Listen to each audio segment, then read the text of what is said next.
අද අපි ඉගෙන ගන්න යන්නේ Excel මෘදුකාංගය භාවිතා කරලා කොහොමද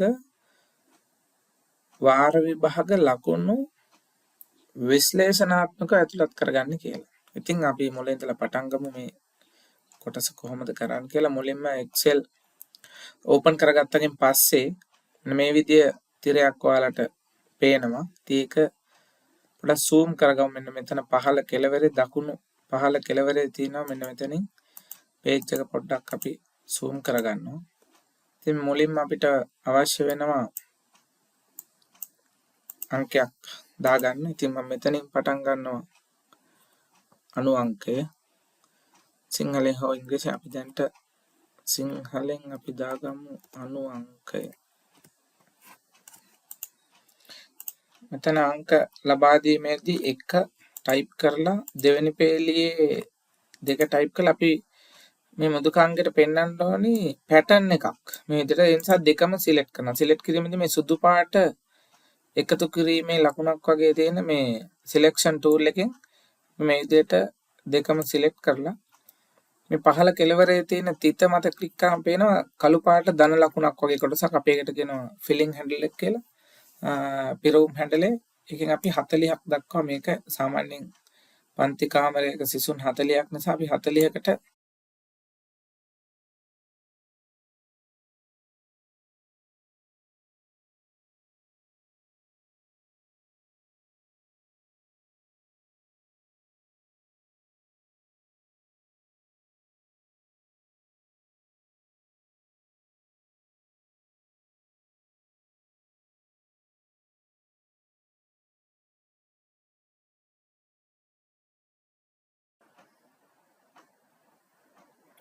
ප්‍රධාන විෂයන් 6 අපි ටයිප් කරගත්තෙන් පස්සේ ඊළඟට අවශ්‍යයි අපිට මෙතෙන්ට කාණ්ඩ 1, කාණ්ඩ 2, කාණ්ඩ 3 අපි මෙතනින් තීරු දෙකක් ගන්නවා. ඒ හේතුව අපි කාණ්ඩ විෂයන් වල විෂයන් කීපයක් නිසා ඒක සඳහන් කරගන්නත් එක්කම තීරු දෙකක් අපි මෙතනින් ගන්නවා. ඒ නිසා මේ දෙක අපි දෙකක් සිලෙක්ට් කරලා අපි මෙතනින් දෙනවා merge and center. ඊළඟ එකත් ඒ විදිහට merge and center. මෙතනත් අපි merge and center. ඒකේ පළවෙනි මේක අපි දෙනවා කාණ්ඩ 1 කියන කොටස.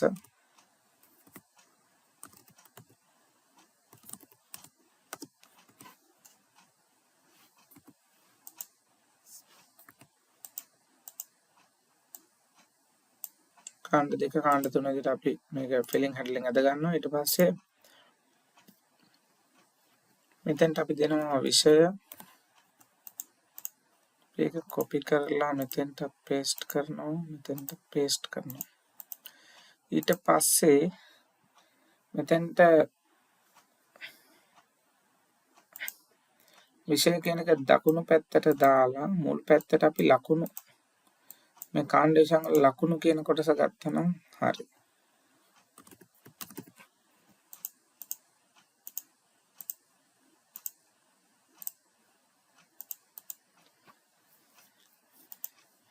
ඊට පස්සේ මේ ටික අපි සිලෙක්ට් කරලා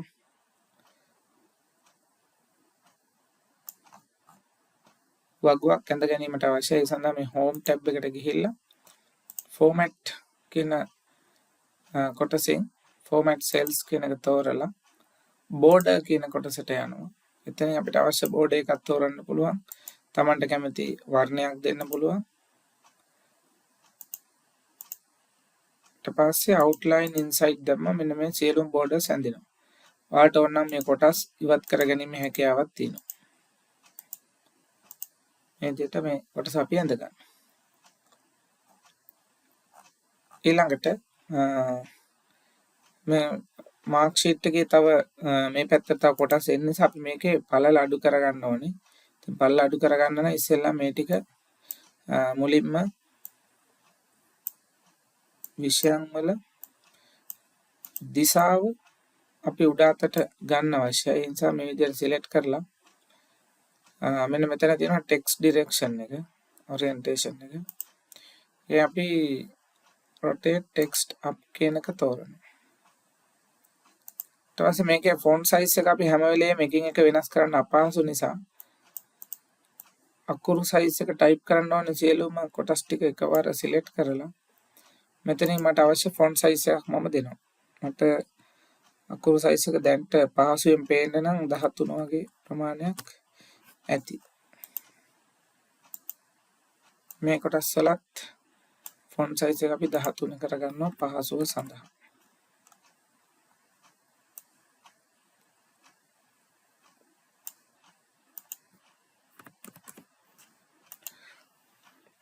ඊළඟ මේ විෂයන් අතර දුර ප්‍රමාණය කොටස අකඩුව නැත්නම් අපි මේක ඩබල් ක්ලික් කරගැනීමෙන් අපට අවශ්‍ය ප්‍රමාණයට ඔටෝමැටිකලි ඒ ටික සිලෙක්ට් වීමක් සිද්ධ වෙනවා. විෂයන් කියන එකට පොඩි ඉඩ ප්‍රමාණයක් අවශ්‍ය නිසා මම කොටසක් අතින් ඒ ටික හදලා තියෙනවා. හරි දැන් මේ ඊළඟට නම කියන කොටස පොඩක් වැඩි වෙන්න අවශ්‍යයි. ඒ නිසා අපි ඒක පොඩ්ඩක් වැඩි කරගන්නවා. මේ සඳහා ලකුණු මම කලින් ටයිප් කරගත්ත ලකුණු කොටසක් තියෙන නිසා මම මේ ටික ගන්නවා මෙතෙන්ට. මේ විදිහට අපි කලින් සූදානම් කරගත්ත ලකුණු කොපි කරලා මෙතනින් පේස්ට් කරනවා. මේ වලට පේනවාද මේ හැෂ් සලකුණෙන් තියෙන මේ ඉඩ ප්‍රමාණය මදි. එනිසා අපි මේ වගේ තැන් වල ඩබල් ක්ලික් කරාම සෙල් එක ඇතුළේ අවශ්‍ය ඉඩ ප්‍රමාණයක් හදා ගන්නවා. මේ වගේ එකට 100 ලකුණක් වගේ දැම්ම අපිට ඇත්තටම හරි ප්‍රමාණය ඇඩ්ජස්ට් කරගන්න පුළුවන්.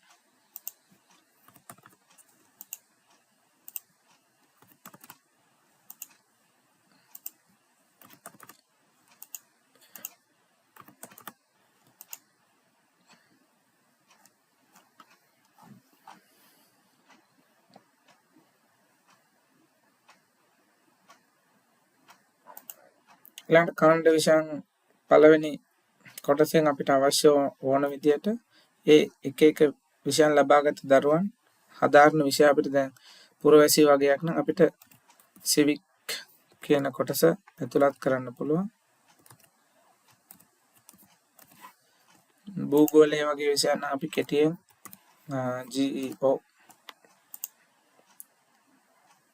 කොමර්ස් නම් COM මේ විදිහට සඳහන් කරනවා. දෙවෙනි විෂය කාණ්ඩෙත් art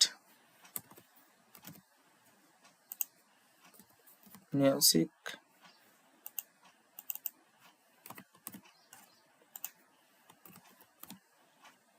dancing drama and theatre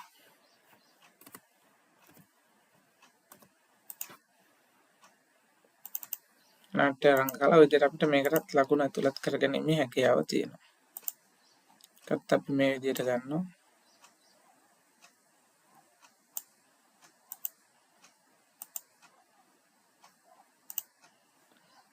ඒ වගේම තුන්වෙනි විෂය කාණ්ඩය ICT home science agriculture health වගේ විෂයන් කීපයක් මම සඳහන් කරනවා. ඒකටත් අපිට ලකුණු අවශ්‍යයි.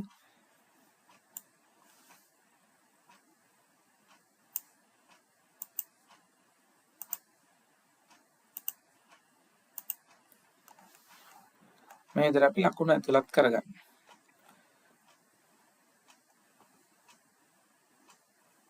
ඊළඟට මෙම ලේඛනය නැත්නම් අපි සකසා ගත්ත Excel book එක අපි සේව් කරගන්න ඕනේ.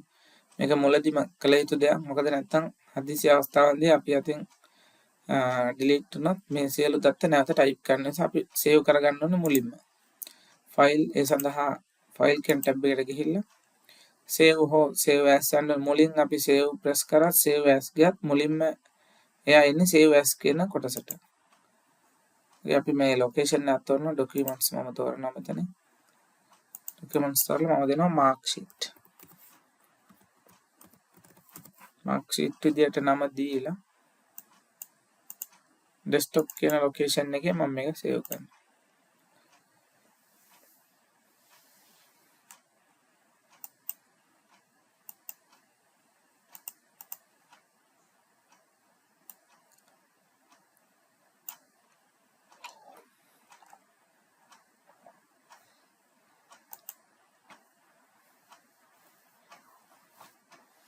මේ සඳහා නම් කීපයක් අවශ්‍ය වෙන නිසා මම නම් කීපයකට ලබා දෙනවා.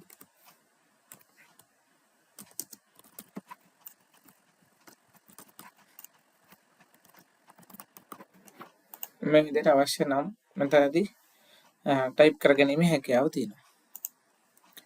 ඊළඟට මේ ලබාගත් ලකුණු වල එකතුව මෙතෙන්ට අපිට අවශ්‍ය වෙනවා.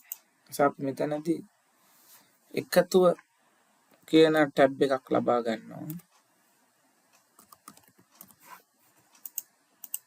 ඊළඟට සාමාන්‍ය ලකුණ අපිට ලබා ගැනීමට අවශ්‍යයි. ඊළඟට රෑන්ක් එක අපි කියන ස්ථානය.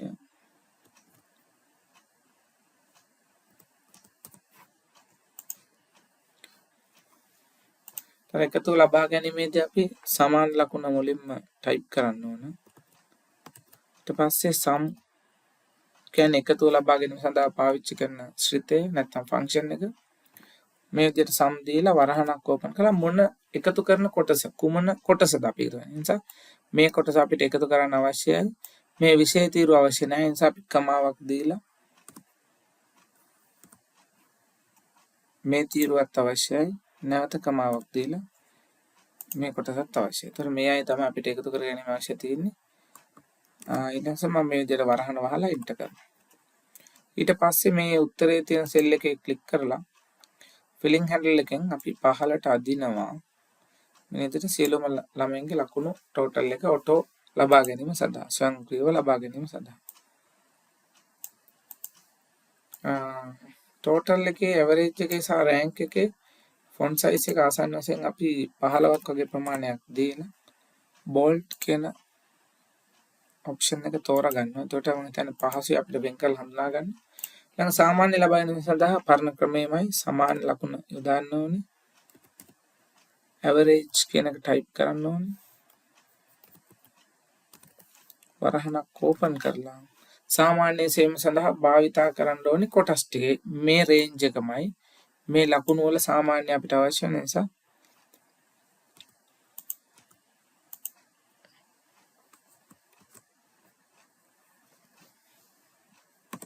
මෙන්න මේ විදිහට ඇවරේජ් එක ගන්නවා. ඇවරේජ් එක ලබා ගැනීමෙන් පස්සේ මේ ටික සිලෙක්ට් කරලාම තියෙද්දි අපිට මෙතනින් increase decrease decimal places යන්න පුළුවන්. අපිට මෙතන අඩු කරන්න පුළුවන් decimal places එක ගන්න අවශ්‍ය නැත්නම් මේ විදිහට අවශ්‍ය නම් මේ විදිහට අපිට ලබා ගැනීම හැකියාව තියෙනවා. සාමාන්‍ය සඳහා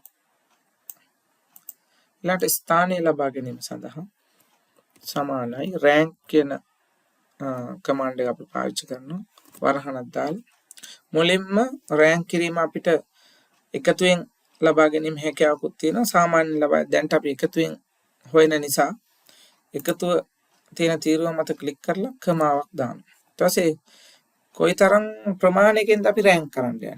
අපිට මෙන්න මේ කොටසේ ඉඳලා අන්තිම ළමයා දක්වා ආය සියලු දෙනා මේ රෑන්ක් එකට අදාළ වෙන්න ඕනේ. ඒ නිසා මේ විදිහට සිලෙක්ෂන් එක දාලා වරහණ වහනවා. ඊළඟට ගැටලුවක් ඇති වෙනවා. මම ඒක පෙන්නන්න මේ විදිහට අපි එන්ටර් කරන පස්සේ මෙතන 4 මේ විදිහට ඇද්දයින් පස්සේ අපිට පොඩි ගැටලුවක් එනවා. මෙන්න මේ දෙවෙනි එකට ගිහිල්ලා බැලුවොත් රෑන්ක් කිරීමේදී ආරම්භක සෙල් එක මේක රේන්ජ් එක එතනින් තමයි පටන් ගන්නේ. ඒතකොට මෙයා අතහැරෙනවා. ඊළඟ එකට ගියාම උඩ දෙන්නම අතහැරෙනවා මේ විදිහට. මේ සිලෙක්ෂන් එකට මේගොල්ලෝ නැහැ. ඒ නිසා අපි මෙන්න මේ එක වෙනස් වීම නැවැත්වීම සඳහා මෙන්න මේ රේන්ජ් එකට O4 කියන එකේ මැදට අපි ඩොලර් මාක් එක සලකුණු කරනවා. අවසාන නිසා මුලට. එතකොට මේ රේන්ජ් එක නොවෙනස්ව පවතිනවා. කොයිතරම් ප්‍රමාණයක් ගියත් ඒ රේන්ජ් එක වෙනස් වෙන්නේ නැහැ. පරතරය වෙනස් වෙන්නේ නැතුව ඒක තියෙනවා. එතකොට අපිට බලා ගන්න පුළුවන් පළවෙනි ස්ථානයේ 726 ලකුණ. මේ විදිහට රෑන්ක් එක අපිට ලබා ගැනීම හැකියාව තියෙනවා.